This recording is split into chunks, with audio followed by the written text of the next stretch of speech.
of World's group stage. And we will see junglers hit up right in the beginning, Kalista as well. Expect to see that throughout Worlds on that ban bench. Yeah, exactly. Like, each role right now, except for mid lane, have 2 to 3 picks that everyone is looking at. Mid lane is very open. There's a lot of different things you can play, but in the jungle, you look at Gragas, Sejuani, Jarvan in almost every single game. And AD carry, Kalista has to be banned. And the added element in this matchup as well is that Fenerbahce has already played a bunch of games in play, so Royal Never Give Up has seen exactly what their preferences are on this patch. The most apparent preference was Crash on Gragas. Sejuani has been mostly permabanned. Gragas is what has been picked by Crash almost every time, and since RNG has first pick, they forced Fenerbahce to ban Sejuani. And now I want to see if RNG wants to play Ardent Sensor meta, because Lulu, Janna are super popular here among the pro teams. Go for late game and just rely on your AD carry to win the games is something we will see very often. Both Lulu, Janna are available in this draft, but RNG are going with the Rek'Sai first pick. This is definitely not something you guys will see from a lot of teams, and it's very specific now for RNG and MLXG here in the first game of the group stages. A lot of junglers don't even have Rek'Sai within the past few weeks to 3-4 a month in their game, so very interesting there. Thaldrun picks up the Lulu, a possible Nidalee there. Crash having some decent mechanics on these types of champions, but it's still a risky pick. Yeah, it's very required to do well in the early game here for Crash, but at the same time, 1907 Fenerbahce has had more success allowing Crash to play his style, and that is something that Nidalee is definitely capable of doing. And the smart thing we see here as well... Does that answer your question, Deficio? We do get Ardent Sensor here from RNG. Same thing over for 1907 Fenerbahce. Taking Lulu above Janna is the smart choice, because Lulu can beat Janna in the laning phase and still have the Ardent Sensor for late game. That's why they're going for that choice.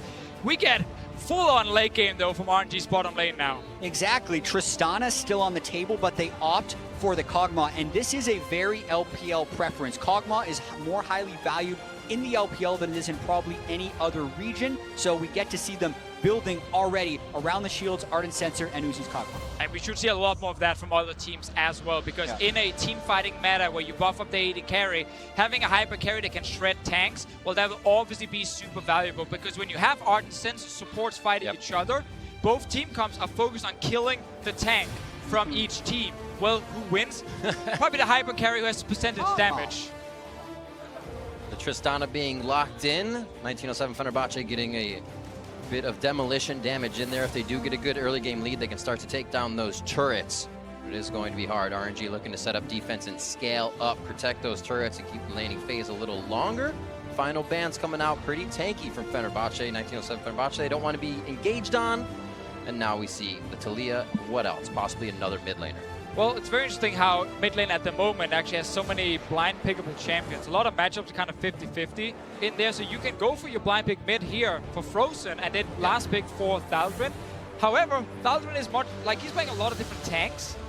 Going for something like a Maokai blind and then actually let Frozen last pick. We know he can play things like Echo, might be more valuable for 1907 Fenerbahce.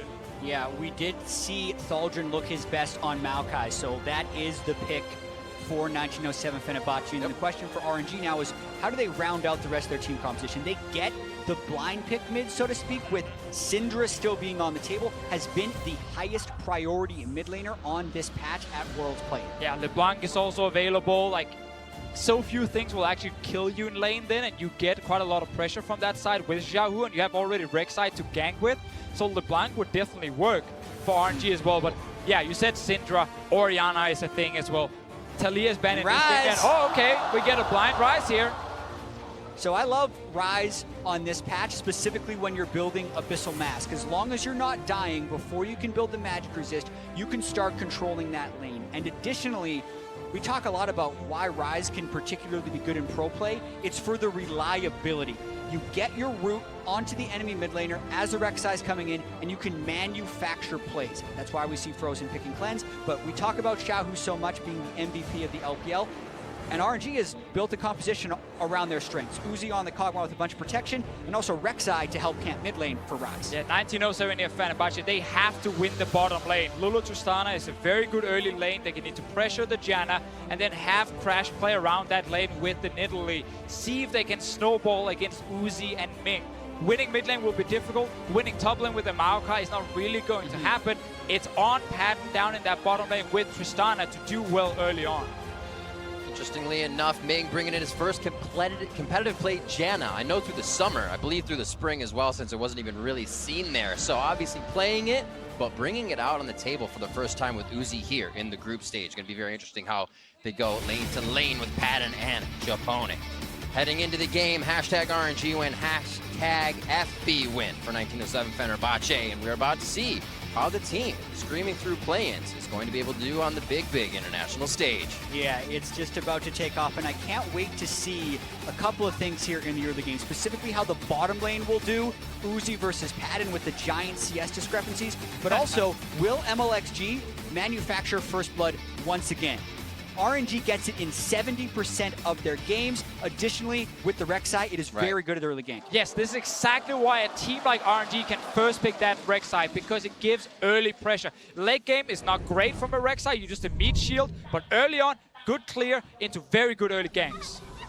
Yeah, another thing to point out about the draft phase as we get in.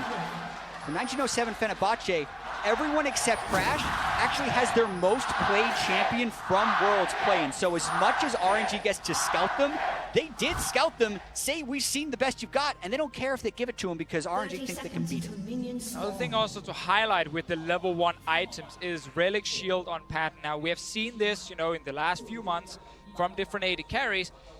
Often when I see Ardent Sensor supports versus each other, both AD carries actually go for Relic Shield because you do not want to fall behind in the race for completing Ardent Sensor.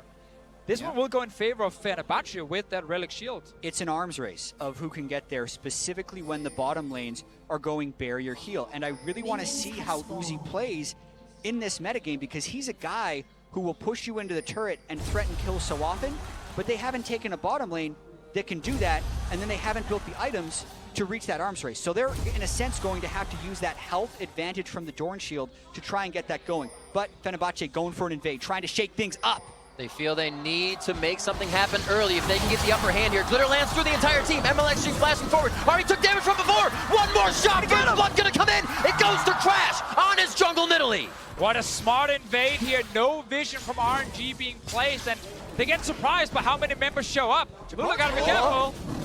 Gotta be careful. This extends into the laning phase. They may not be able to purchase here, but let's see how they started off. Well, we had the First Blood question. That's been answered, and it did not go to RNG. Crash getting that first kill on Nidalee could have some huge implications coming through in this game. He doesn't have the large experience advantage because they didn't actually steal the buff, but they did get that First Blood goal, which would impact him on his first recall. Exactly. It's about the gold for him because MLXG will make it back here. We see the blue buff being killed by Crash in just a few seconds, but he's not too far ahead in terms of the clear speed at the moment. Yeah, I think he'll get there, though. We know Nidalee clears faster than the Rek'Sai.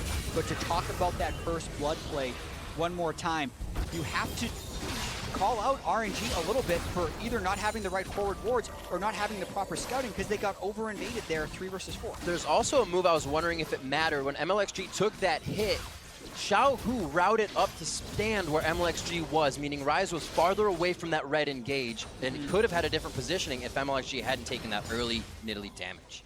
Good start here for 1907 Fenerbahce. This game though, when RNG is drafted, the Choker I thought in top lane. We know they're looking to go late game. They have the Hyper Carrier and Uzi. Like this RNG team, funny enough in this game, do not need to snowball early on, despite that being one of their main strengths. And that was one thing that we actually saw from a different LPL team in the play, in Team W, picking very late game compositions against a lot of the emerging region teams. And although it was very shaky in some games, they did win every single one. Look at this one. Sees Crash is very low, no flashes up on either side. Very close. MLXG knowing with the lane push, with Xiaohu coming back, they can get in the face of Crash, and they need to figure out where he is to slow him down, doing just that. And at this point here, Crash is only slightly ahead in experience of MLXG. Might see another fight here on the top side. MLXG undeterred by the First Blood because he knows Crash hasn't shot yet, so it actually doesn't matter as far as this move goes, and he has the health advantage. Friendly farming. Yeah, some friendly farming as Falgren is in lane with full health, so can't get too crazy if you're MLXG. can easily tunnel away. That's why there's no real aggression towards him. Let me with a good push on his.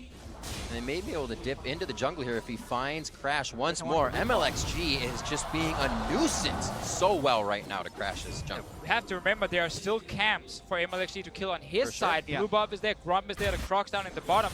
Nothing on top side. So Crash needs to go back to base. MLXG can go back to farming. He's going to be happy enough. Yeah, you can see RNG trying to get control back into this game where they're massive favorites by getting those deep wards, but they didn't manufacture any plays, and those deep wards have already expired. So really, it's just more good news for the early game of 1907 Fenerbahce. Aggression from Uzi. Seems like they wanted to get some damage on. They definitely have the health advantage. They could go for a head-to-head a little bit. Crash is heading down towards the bot side to finally uneven the CS in this lane. We'll see if he can do This it. is a really smart gank by Crash. One hit, dodges the spear. Nice job by Uzi. Steady mind as he goes into this fight. Knows Ming's there to help him. Low on mana, but they're still going to go for the fight as they see Fenerbahce lower. Yeah, it was a really smart gank by Crash because the probability of a counter gank was extremely low, knowing how long MLXD had spent in the top side jungle and would probably go back to clear his blue side. However, the execution is what faltered. They didn't have any polymorph or pre-CC to help the spear land. The spear also missed, and they actually ended up losing that actual health trade in 2v3. Luckily for Crash, he was just also kind of waiting for his camps to respawn. He was like, I have nothing to do on the map. I guess I'm just ganking something, hoping he could force a summoner, but he's back now. He's once again clearing everything. MLXG not been able to find any early ganks. As we said, you know, before the game started, this is the kind of jungler who can go for level 2 ganks, then level 3, then level 4, skip camps to just get his lanes ahead. In this game here, because they have so much scaling on their side, he does not feel forced to do it, and he's actually just right now playing a very standard jungle game and not looking to be over-aggressive. Nice denial there to Xiao Hu. His ward goes to waste for the moment, but it could be coming right back at Crash as they have seen he's placed one there and is on the bottom side of the map. MLXG hunting down the bottom side of his Raptors before he heads back towards that top. We still haven't seen Thaldrin and Let Me in really any action, as that's probably what's going to happen for a while. These guys just farming it out until we get the teleports in. Yeah, that's the classic let me game. Is I'm setting top lane and farming, and you guys are playing on the other side. Farm. Yeah, just let me farm. MLXG is around mid. There's cleanse for Frozen, and he's very close to his tower, but obviously just getting a summon spell is a small win that could later on give a big advantage. Yeah, all RNG need to do actually is get the summoner spell out if they then want to go for kill, but he's got to be a little careful. Doesn't have magic resist yet. Oh, he actually gets pulled into the fight. Flashes on both sides to get himself the safety. Sorry, just the heal from Xiao Hu. Yeah, and no cleanse out of Frozen, so he still has that as the next level of gank avoidance. Also have to note with Let Me trying to play this farm to 6 game, Mercury Treads makes it harder to combo a Nidalee gank with the Maokai. So still looking to play that lane very conservatively and discredit the gank a little bit. Simply because if Maokai obviously snares the Cho'Gath and you fire a long-range spear, well then Tenacity will kick in, you get out of it fast, and you can dodge the spear. And it's a fairly classic combo from the last time we saw Nidalee far in meta, is the Maokai and Nidalee would be a carry lane, so to speak, for the Nidalee. The Maokai literally just set up the mid to get a whole bunch of kills, and I think that's what Fenerbahce would like to do, but the Mercury Treads make that much more difficult. Down here in the bottom lane, we mentioned how this Lulu Tristana lane could be very, very strong for Fenerbahce, but we also got to factor in the individual skill. And obviously, Uzi Ming will be a stronger 2v2 lane just based on of the players, and they are able to just go completely even in farm here. Uzi's not getting shut down at all. Right. Yeah, have to note that at the level 1 engagement, Ming did burn heals, so it did have RNG play a little bit more defensive. But as far as expectations, pre-game to what's happening now, this bottom lane is performing way above the expectations. Looking at the CSDs in the group stage as they go for another game. Rosen makes his way down. Remember, Cleanse is still there if he wants to bait it in for Crash. Has to try and get it below the minions. They could still get the kill. Crash comes up with another one. Xiao Hu standing tall to see if he can get the bounce for the kill, but it's not going to be enough damage. He's just doing what he can. However, Japone now coming into mid lane as Ming enters the fight as well. That's another one. Spear is hitting left and right, but I don't know if he's got enough for the dive. They back off of this. Yeah, Crash will land all the spears on the non-stun targets, but it just goes to show how far ahead on the play 1907 Fenerbahce was. They can miss that spear and still get the kill. We have to remember as well, MLXG did trade his flash before, even actually after. Oh, sorry, Frozen flashed earlier, Right. then MLXG follow flashed and did not manage to get a knock-up, and ends up re-ganking the lane anyway, and suddenly counter-gank happens. Fenerbahce, great reaction. Support is there, jungler is there. This is the play we've seen before. A good dodge from Frozen, and already now, MLXG, he's in a bad spot. I mean, he unburrowed early without getting the knockup. That was mistake one, and then the flash forward to try and execute. Does get that knockup after the spear misses, but the damage had already been done. This was a lost 2v2 from the get-go when the counter gank arrived after the knockup didn't land from MLXG. It's also what we mentioned with RNG, sometimes having these fairly sloppy games where it is a lot of action and mistakes will happen. It is something Fenerbahce are taking advantage of. Yeah, and we heard Reckless say it in the piece right before the show that Worlds isn't about what your regular season was. It's about how you perform at Worlds, and that's a mantra that Fenerbahce has and needs to have here because, yes, we can look at this group and say it's a race between Samsung, RNG, and G2, but if you come to play, it can be a group about you as well. So Fenerbahce have started with a great early, a long ways to go, but this is how they want to start. Very nice always to go back and get a BF sword on your first back as Tristana. With your ulti as well, you actually have quite a lot of burst. Sadly, he's against a shield and a barrier and a heal, so he probably should not get a kill in this bottom lane, but it's good for some trades. Look as well what MLXG is doing here. Skirmishers on this Rek'Sai, and he's going for Warrior Enchant. So because there's so much AP damage on RNG, he's trying to be the AD threat. But it means he's not going to have a lot of wards because he's not going for Tracker's Knife, and this will hurt RNG's vision. I mean, you can see it already at the mini-map with how many wards are littered in the river for Fenerbahce up on the top side. They have control of that, and we were talking about that bottom lane before, how Patton would be expected to get blasted in this lane by Uzi, but it's the defensive line on both sides. It's not really what you would expect as Uzi's wheelhouse, and lo and behold, Patton actually had a CS advantage at 10 here against Uzi, who's potentially one of the best laners the world has ever seen. Fenerbahce used the matchup to their favor here, but when you're also playing Ardent Sensor supports, remember everyone, you do not go Sidestone early. You rush the Ardent Sensor as fast as possible, so you're not bringing a lot of wards as a support in the early game. Your jungler is building skirmishers in this game as well. Like, you only have your trinket wards and control wards. And Deficio, how is RNG going to make any plays without any wards? They didn't go Tracker's Knife on the jungler, and they're rushing Ardent Sensor on the support. The support one is expected, the challenging spike not so much, so it is extremely difficult for RNG to make a play happen because they're running in blind. Also, I always like to take a look at what item of the Ardent Sensor comes first. Actually, focused quite quickly after for Ming was that idol, but he did get the Aether Wisp first for a little bit of movement speed. But he gets that shield power back in. Ming coming through. Remember, there's a flash and the cleanse now for Frozen, but he is going down fast. They finally answer back in the mid lane. MLXG and Xiaohu come up. I mean, there's some serious damage from MLXG now on this Rek'Sai. We are still early on in the game. People will not have armor just yet to defend against him. So he finally gets that kill in the mid lane against Frozen. Third time he tried. Yeah, from the looks of it, RNG really want to get Xiaohu going, and now that they have cleanse down, they're going to continue to try and play through this mid lane. Crash trying to defend the turret. There's the flash. A little too close for comfort. MLXG over the wall, and it's Xiaohu going to be storm surging through with the damage. A kill onto Crash. He has 2 kills, but now goes down. Fight onto Uzi. Beautiful shield and heal from Ming. And MLXG's on the way to the bottom lane. He can tunnel over the wall here. He's going to have a long way to fight, though. All summoners up. Just saying hello. Man, could not follow through on that one, but Uzi very healthy after all of that fighting has occurred because the ultimate from Ming healed them up high. This mid lane, though, Fenerbahce is trying to regain control. Oh, unleashed. Not enough power. Can he get forward? He cannot. Xiaohu makes that alive and knows that ult is now down in the mid lane for a summonerless Frozen and Syndra. Flash. Yes. Yeah, that's the key thing now. No flash for Frozen against MLXG's Rek'Sai. We already saw what happened before here when he went for this gank and Frozen actually had flash available. That wasn't enough because there's so much damage he couldn't even get to use it. Yeah, See the mid lane? Still no flash on Crash, so Xiaohu with the flash lockdown on the Rune Prison. That's the reliability of Rise that Fenerbahce need to find a way to defend against, and they have been doing such a good job of it for the first 11.5 minutes before that happened, but they have to hope that it isn't rolling now for RNG. And we've just seen a clear game plan from MLXG side, like farm early on and then look towards mid lane where you have a Rise with his instant CC against the Syndra. That's the lane you're camping. Don't go down to Uzi just yet. Let him just farm. Same for Cho'Gath in top lane. play around Xiaohu in that mid lane. It's been working now after a shaky start, but he's now been getting some kills. Start the focus, you know, as we said, that ultimate down for Frozen with his summoners. It's a little bit easier for Rise to stay in a fight as such and take that damage, a little bit healthier for the worse for the wear.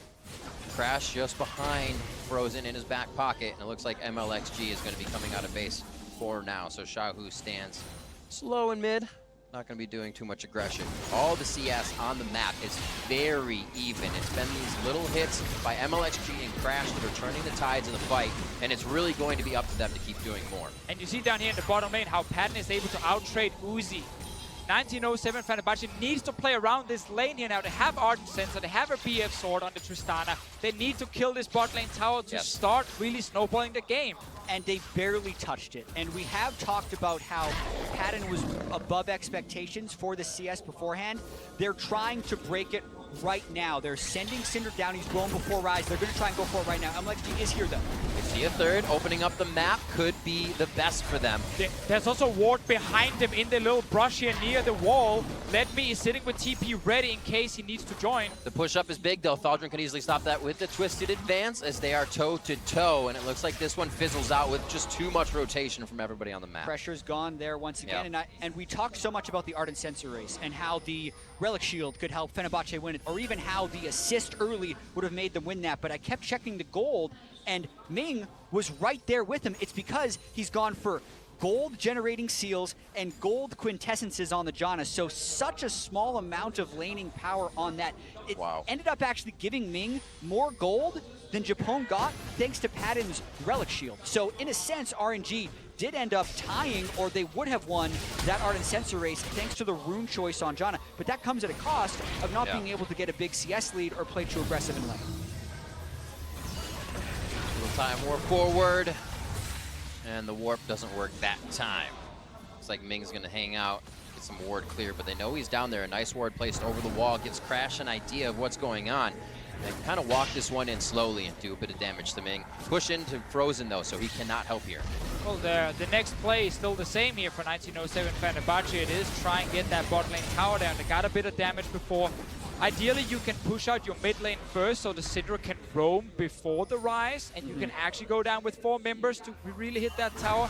But that is why MLXG have spent so much time in mid to make sure Frozen can't just freely leave that lane over and over. He's kind of stuck there dealing with the Rise every single time. And MLXG is down here in the bottom lane now, trying to maybe bait Fenerbahce to hit the tower and then try and go for a play.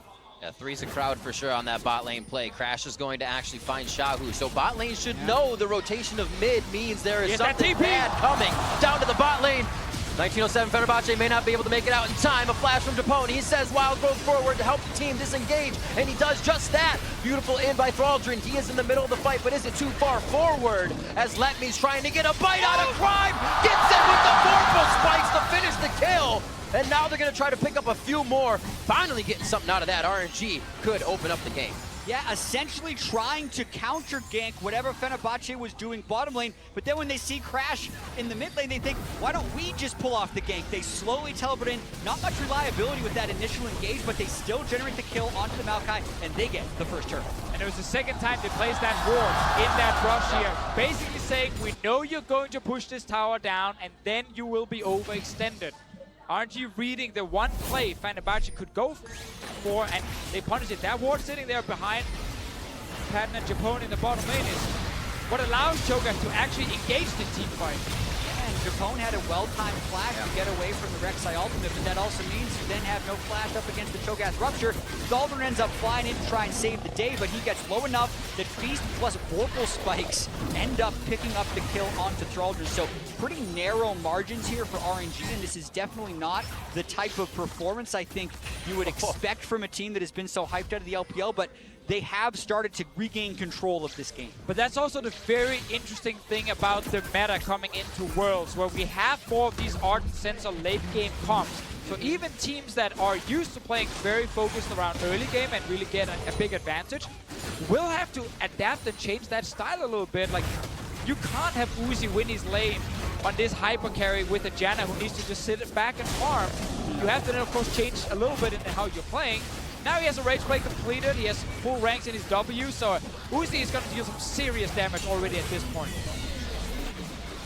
Yeah, and a deprioritization of Dragon there for RNG ends up netting them a full turret for 0 plus the Rift Herald. We'll have to see whether that costs them later. They're basically banking on this not going into an Elder Dragon type game and trying to win before that. I love the call. I think getting down early towers is so much more valuable when you have scaling champions that need the gold for items.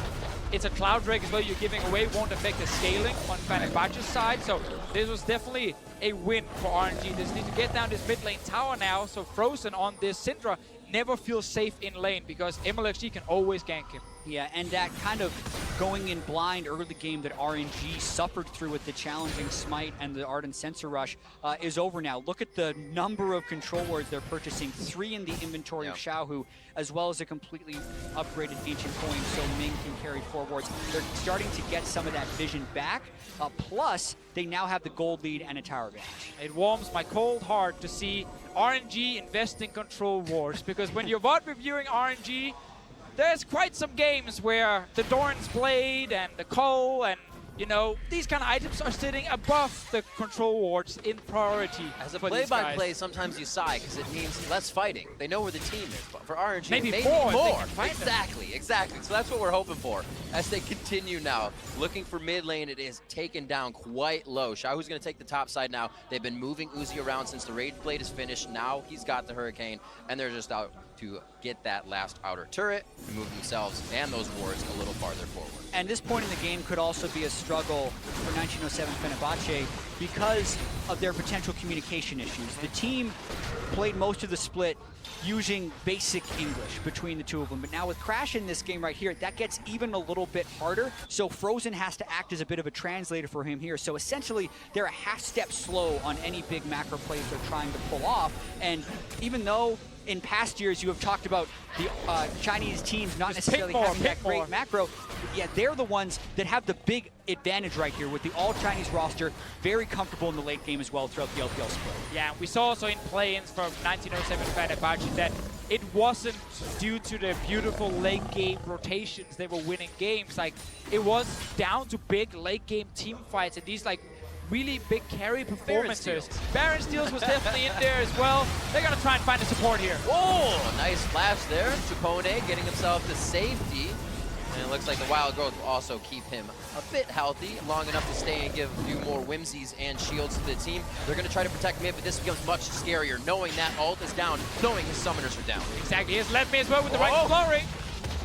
Just had to scare him off the turret, that's all that was necessary, and they have 1907 Fenerbahce contained right here. They're just threatening enough with their front line and back line. And when we talked about the construction of these team compositions in the draft phase, this is the point of the game that RNG was building towards.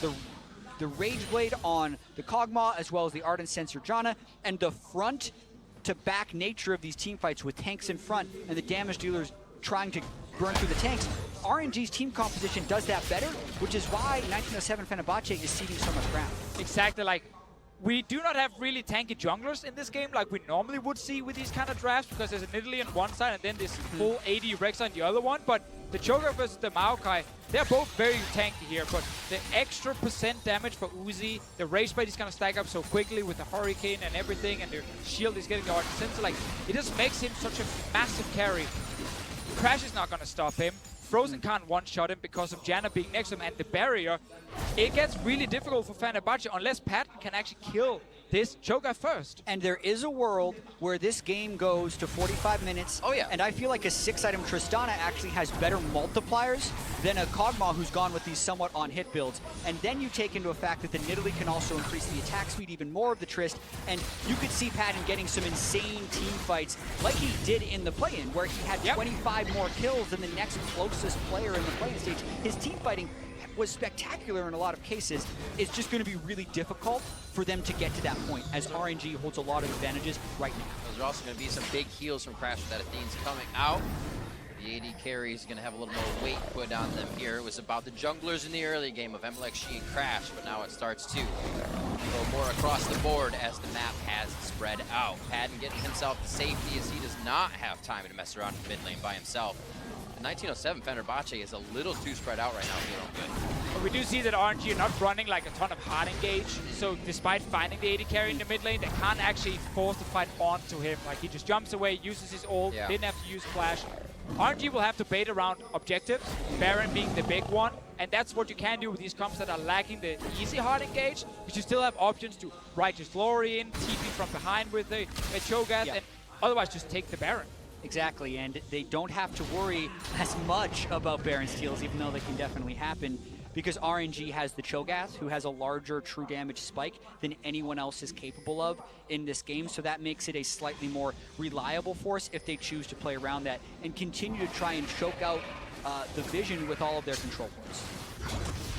Uzi purchase as well. Is going for something that he can stay alive, something he can be a star in as well. That Quicksilver Sash, very quick coming out as his third item. And he says, you know, I have a lot of safety, but I also want to be able to play like an all-star if I have to. Yeah, I think the main reason he's going for it here is not like because he's so afraid of a Maokai CC. It's also the fact there's so much magic damage on Fenerbahce's side. As well. It generally just is a good defensive buy for him because he knows he has enough damage. And he just needs a little bit more tankiness. Basically, Frozen is going to try and combo him every time. Yeah, Uzi always feels his ability to outplay with QSS will trump anything else. I think from a math perspective, the Wit's End would have been the correct choice here because he would have gotten the magic resist, has the protection of the Janna, and then also would have done more damage. But you can definitely understand the logic of wanting to QSS out of a Syndra stun or a Maokai route to make sure he doesn't get hit by the follow-up CC. Double bonus. Let me getting bigger and bigger here. We saw that RNG's longest average game time here out of groups being around 37 minutes. That's great for a Cho'Gath. I mean, we said the Tristana will get big, but he is going to get big up to that point where she can shred him down. And Let Me can start chewing down on Thaldrin. There's not much health in the rest of the members of 1907 Fenerbahce to be in that fight. I really want to see MLXG get some tanky items now, though. Like, he's so squishy in the front, and none of these team fights are about bursting someone super quickly. Like, you won't get to these carries easily, so fights will be a little bit longer. And based on AD carries getting a lot of auto attacks off, this Rek'Sai will only add value when he jumps in first, does a bit of burst damage, and then he's going to die pretty quickly. Do you consider Guardian Angel a defensive item? I do, yeah. That's what's next. BF Sword first. I've seen this build a few times. Contracts ended up doing it in the regional qualifier final.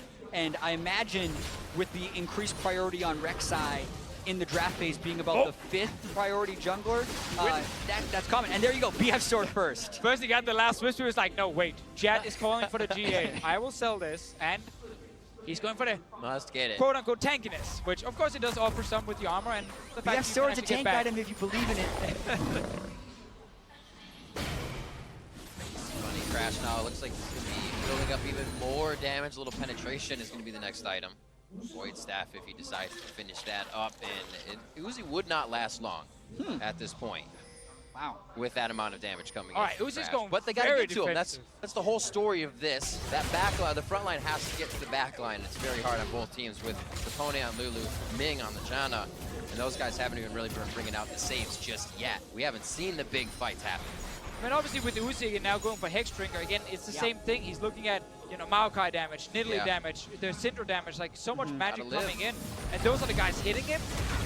But it's also because no one is building like Locket for him for extra shielding just yet, at least. And he probably feels like, again, he has enough damage, but it does still give Pat more of a chance to become a big hero in the late game, that he will soon have 3 items. And with all these defensive choices, Uzi's damage is not as high as it could be. Exactly. He's trying to prevent the instance where Frozen stacks up a bunch of Dark Spheres, flashes, presses R on him, and then his barrier isn't enough to keep him alive. Like, that's what he's fearful of. But in going so defensive, I think you actually incur an even larger risk of not being able to kill the front line and getting out carried. Got to see how this plays out, or if RNG can get a pick. It's the same deal again here where RNG are not running hard engage. So they need to force Fenerbahce to move into this river here and contest the Baron if they want to take a fight. And then MLXG can tunnel over the wall. Let Me can Righteous Glory in from the side and they can actually start the fight.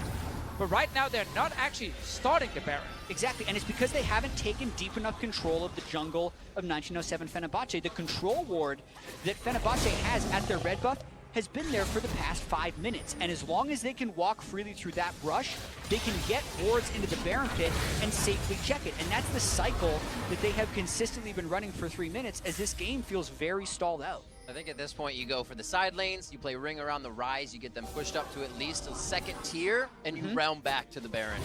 Yeah, and that's a great point, Riv, how they have the Realm Warp that has not been utilized, and you can pull off a bunch of stuff, moving from top turret to Baron to really change the state of the game. They're going to use it to try and kill Frozen. Flash and flash, there is the Realm Warp, they use it. Frozen goes down, and Uzi gets on the board with a kill. Oh, Chapone. Gonna get chomped down here. Wild Growth is there. Pretty Looks like low. He's gonna use it to stuff himself. Oh, the shot coming in.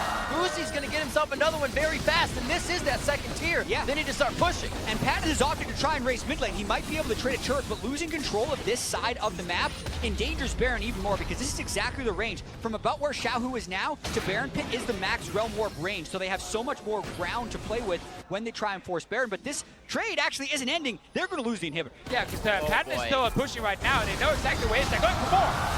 If they can take out Thaldrin, this is going to be very bad. The tankiest one in the team is actually going down very fast. Is RNG are putting some finishing touches on the top side inhibitor. Looks like they'll exit after this as no other lanes are pushed. But what a play. 1907 Fenerbahce actually had very good defensive vision, but if you guys look at the minimap, you will notice that just at the top of where the Janna is now, that's the only place Fenerbahce did not have any wards. That was the one entrance RNG found to surprise Frozen in that top lane and kill him early on. They were actually defending so well until that point, but RNG just snuck their way in. One kill led it to 2 kills, and suddenly multiple towers went down, and now they're getting super minions. Yeah, the mid lane priority will be a little bit more difficult for RNG to get because they lost the turrets there, but I think they're very happy about that trade, and they've hit a lot of item power spikes here that'll make them more comfortable in going for this. You can see Amalachigo, Frozen, very offensive build. Frozen tries to trade back, but they easily just finish him off. And then, since they'd already lost Syndra, 1907 Fenerbahce decides not to defend their inhibitor, but instead trade the turrets, because I think there's a world in which they defend 4 versus 5. They didn't want to take that. They instead decided to go for the turret. I think they're also expecting RNG after this tower goes down to just go to Baron. Yeah, back up and go to Baron. Then Patton is in a good position to join a potential fight, but that didn't happen. Bot lane right now, Thaldrin is potentially overextended. No flash. Just gotta get the knockout. This is the Bramble Smash on Letme, which means he's silenced. He's knocked up from the Rupture. He tries to keep him in range long enough, but Letme is basically healing under the damage of 1907 Fenerbahce. Twice now where RNG, instead of playing around the Baron itself, are finding 2 members in the side lanes trying to push out the lanes. Yep. It's almost a fake out where 1907 Bache is saying we have to get the lanes pushing so they can't go to the objectives, but when RNG could just take the objectives, they're going for the kills instead and going for turrets. And you call for those Rise ultis. We just saw 2 of them, 1 top lane, now 1 bot lane, bring in more members. They're getting more! That's big. Let me just tanking Crash Low. Wild Growth is on. That means Patton doesn't have the save, but he's still trying to step forward. Always seeing Patton trying to make the move, but they may be too far behind now. The second tier going down, finds himself back to the back line, but still, they can't find the damage necessary to slow down RNG. Yeah, clutch rocket jump there by Patton to time it with the knockup of Rek'Sai and not have that turn into a disaster with 2 lost inhibitors, but they still lost Crash, they've lost the turret, and now RNG, knowing the enemy jungler is down and their Cho'Gath's feast is up, are going straight for Baron. Frozen is alive. He's done this before. The Syndra combo will deal more damage than a Smite. But as you said, Jet, not more than Feast and Smite combined. There it is. Wow, that went down very fast. A very quick back from the Baron empowered RNG. It looks like they'll be back to play very fast. A mid lane and bot lane turret now with objective-free map. Means they can go wherever they want. Yeah, just giving over the Drakes entirely. They do not care about the Cloud Drake since they are catching people with Realm Warp anyway. And with Void Staff being completed by Xiaohu, I think the game does take another turn. They can kill Thaldrin so fast. Look at how, I mean, he doesn't actually go down that quickly here between the Kog'Maw and the Rise damage, but they still burst him fairly quickly. With the Void Staff, the Rise will be able to shred through him much more easily. Doesn't end there. You see 1907 Fenerbahce almost kind of pulled into that false sense of security as the minion wave takes a little too long. And and then they find their fight. Yeah, generally not a good call to try and defend that outer turret 4 versus 5 this late into the game, and they get punished for it. Very quickly though, this game just like suddenly went heavily in favor of RNG. It was actually stalling out, and there were chances Fenerbahce was getting back in the game, but after the kill in top and then now the kill in the bot lane, it feels like RNG have just taken full control over everything, and they will push already for this bot lane tower. Inip top is still dead. Kind of looked at what 1907 Fenerbahce would have problems with, and it was that snap judgment macro. As soon as it happened, if things weren't going even throughout the game, if they weren't the one to be on the top side of that judgment, that snap judgment, then they would fall behind and have trouble coming back the escape. in. Beautifully done by Xiao Hu. Throwing the okie doke over to 1907 Fenerbahce, gets himself out, and they're going to head down, or up towards the mid lane rather. 35 minutes coming up on the clock, very close to that average time here for Royal Never Give Up as they try to put the damage down onto Thaldred, but he is just healing back and forth as well from Crash to get those heals in, but it looks like they will stay for the inhibitor. And right back to full HP with the redemption coming in. They will take this one down as well.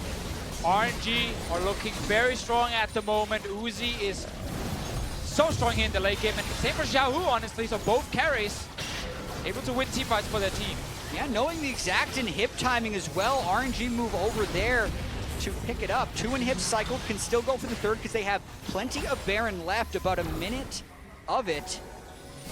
So as you said, Deficio just completely taking this game for themselves in the last 8 minutes or so after what was a very slow start. Inhibitors falling slowly, but I don't know if Frozen's going to try to get in. He went very low there. A rupture into Uzi damage would mean Frozen's out of the fight immediately. And it looks like they have to back off and get the heal in for Frozen before that minion wave gets there. And we just saw Pat get a few hits on Let Me right there. It barely did anything to the Cho'Gath, and this is the kind of problem for Fenerbahce. They got to kill Let Me fast so they can actually get further on and get to the back line of RNG, but this Cho'Gath will just not die. Thaldred will, he's way ahead of the team. Oh, they're on Uzi! They're on Uzi. Uzi gets that cleanse. That's the unleashed power. He stays alive. The shields come through. Gotta heal. Stays alive from the bomb as well. RNG, however, have to pull back. Padden has the damage. Padden could have a Whimsy to speed up. He's only got Let Me to hit, though. MLXG could be able to stop them to use that Guardian Angel, but it is getting touch and go. Classic Uzi. Sometimes he needs to be a little bit overconfident in what he's doing. Mercurial Scimitar, Hex Drinker, Yarom's Fist, all of those things kept him alive when he was way up there. Barrier, heal. They used 2 heals on him during that fight, but he's alive. It was fine. That means his build alive. Yeah, hey. I've heard that before. You got the inhib, so I guess job's done. 3 inhibs. No flash of barrier though. If there is a new fight for 1907 Fenerbahce, like they need to go for it now, basically. There are ways to actually try and kill Uzi. Look at him, how far forward he's taking to kill that inhib. Everyone else is leaving. One of the inhibitor. They're like, give it an inhib, maybe kill it in Italy, and that actually opens up for Patton. He has to deal some serious damage to him, but last heal coming in from Xiao Hu. You can see they were kind of considering it. He's like, no, heal me. Do it. That bomb's going off. And they are on the same page all across the board right now. Terrifying to see that come through. Crash could be the first one going down here, as that is what RNG is doing right into the front side of the base for 1907 Fenerbahce. 8-2 here, 37.5 minutes in with a 10,000 gold lead. It's just 5 members of 1907 Fenerbahce that stand between RNG and the Nexus now. Mortal Reminder is now ready for Patton here. He will get the heal from Crash as well to further buff his attack speed. There will be the Lulu Arc sensor, but he needs to have time to actually hit someone. RNG, more than happy just dancing in and out of these team for the minions. Yeah, with 3 inhibitors down, it's double super minions in every single wave, so they can most likely push through this even without the Baron. They're just going to hit the turrets and force 1907 Bocce to fight him. If they don't fight him, the Nexus is going to die. Let Me tanking, but not for long. The turrets even faster. Crash goes down. A few shots from Uzi. Uzi staying alive. Scatter the Weak goes down right at the end by Frozen. They may have to back up. Nature's Grabs come through. A few hugs here for RNG, and they should be able to drop Let Me. He may even say, I'm going down for the team. But wait, they stay. MLXG on the side. Xiao Hu on the right, trying to spit in the damage from the machine gun mage, and they are able to tear down 1907 1907 Fenerbahce, where they stand in their base, a 13-3 scoreline, and the nexus for RNG as they start off their 2017 Worlds run with a victory. 38 minutes, 42 seconds. You may say it took them too long, but that's very close to their average game time throughout the LPL team. This team took gold runes on the Jana. They played for late. They even got first blooded by a surprise invade, but still died 3 times the entire game, picked up 13 kills, and in the end of it, it was a decisive victory. Exactly, like we did talk about how RNG normally likes to get ahead in the early game when we watch them in the LPL, but as you said, like there are plenty of games where it is all about late game team fighting in the LPL specifically. So them taking a scaling draft was not a huge issue for them. They knew, don't play around Uzi early game, let him just farm, camp the mid lane instead from MLXG's side. They got a few kills after also losing a few early. And then we had the big stall moment around the Baron area until we started seeing them go for side lanes with Ryze and with the Rek'Sai. Yeah, they had control of that area around 23 minutes. So that's often too early for many teams to go to Baron as well. And it's almost like as soon as we started thinking about Realm Warp, they started thinking about Realm Warp, because those Realm Warps set up all of the critical picks that gave them the objectives and the largest advantages of the game. Nicely done all around the map as well. From 1907 Fenerbahce's side, we did not expect the bot lane to go as even as it did throughout the game.